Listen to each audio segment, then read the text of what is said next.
வந்து தெற்கு தொகுதி இப்பொழுது மான பிரச்சனையாக மாறிவிட்டது அப்படின்ற ஒரு கருத்தை வச்சு இந்த தொகுதியை ஒரு கூடுதல் அழுத்தம் இருப்பது போல அது உங்களுக்கு கூடுதல் அழுத்தமாக இருக்குமா இந்த தொகுதி?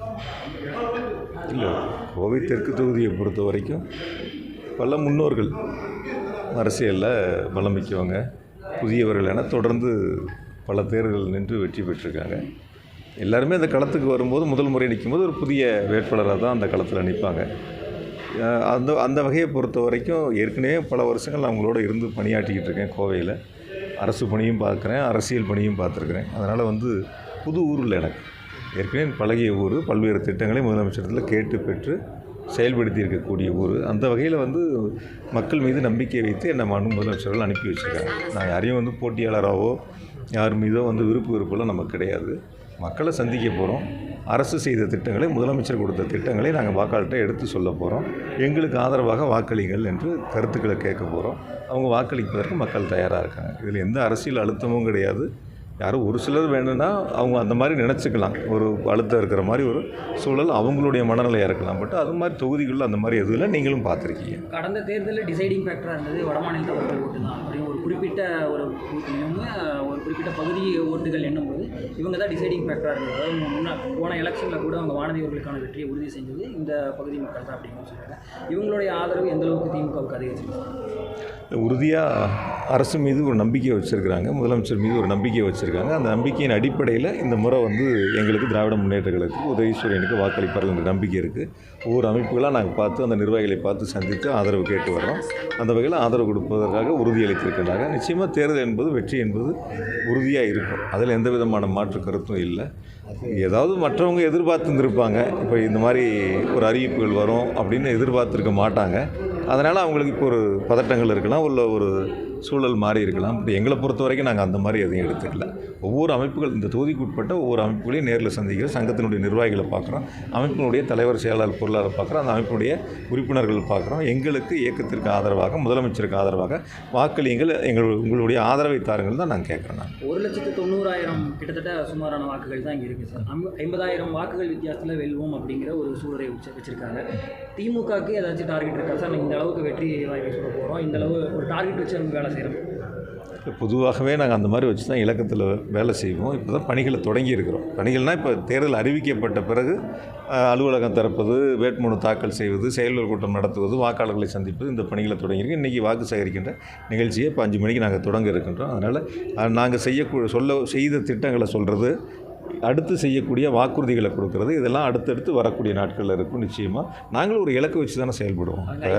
ஓரணியில் தமிழ்நாடு உறுப்பினர் சேர்த்தணும், அது ஒரு இலக்கு வச்சு சேர்த்தணும். இவ்வளோ பேர் சேரணும் அப்படிங்கிறதுல ஒரு இலக்கு வச்சு எல்லா வீடுகளுக்கும் போய் விருப்பம் இருக்கும்போது சேர்த்தணும். அந்த மாதிரி இயக்கத்தினுடைய பணிகளை பொறுத்த வரைக்கும், தேர்தலை பொறுத்த வரைக்கும் ஒரு இலக்கோடு எல்லா அரசியல் இயக்கங்களும் செயல்படும். அந்த வகையில் நாங்கள் அதில் ரொம்ப முனைப்பாக இருக்கிறோம்.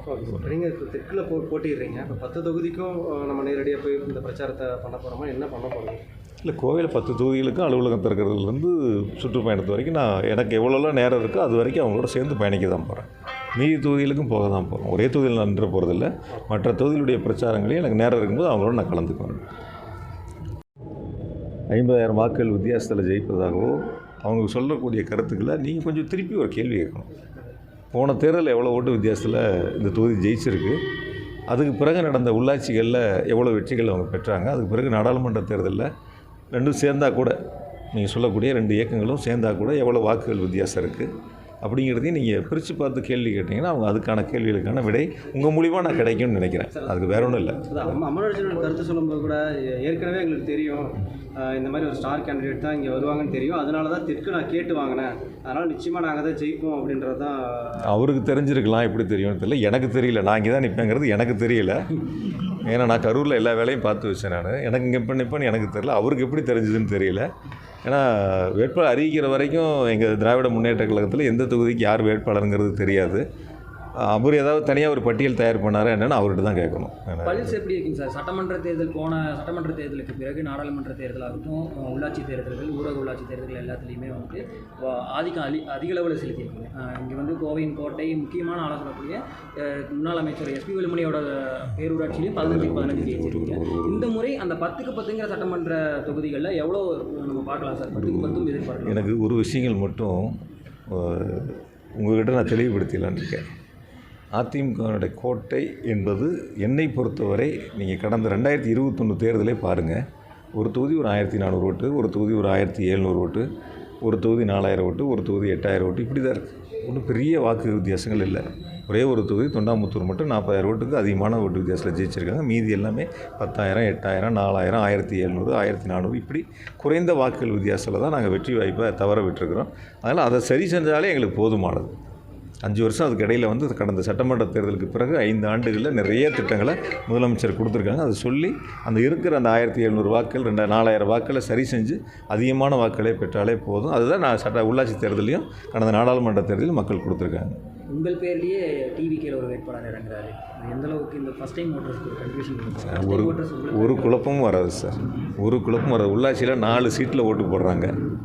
வாக்காளர் பட்டி சீட்டில் 4 சீட்டில் வார்டு மெம்பருக்கு ஒரு சீட்டு, பிரசிடெண்ட்டுக்கு ஒரு சீட்டு, மாவட்ட கவுன்சிலுக்கு ஒரு சீட்டு, ஒன்றிய கவுன்சிலுக்கு ஒரு சீட்டு, 4 சீட்டில் மக்கள் தெளிவாக வாக்களிக்கிறாங்க.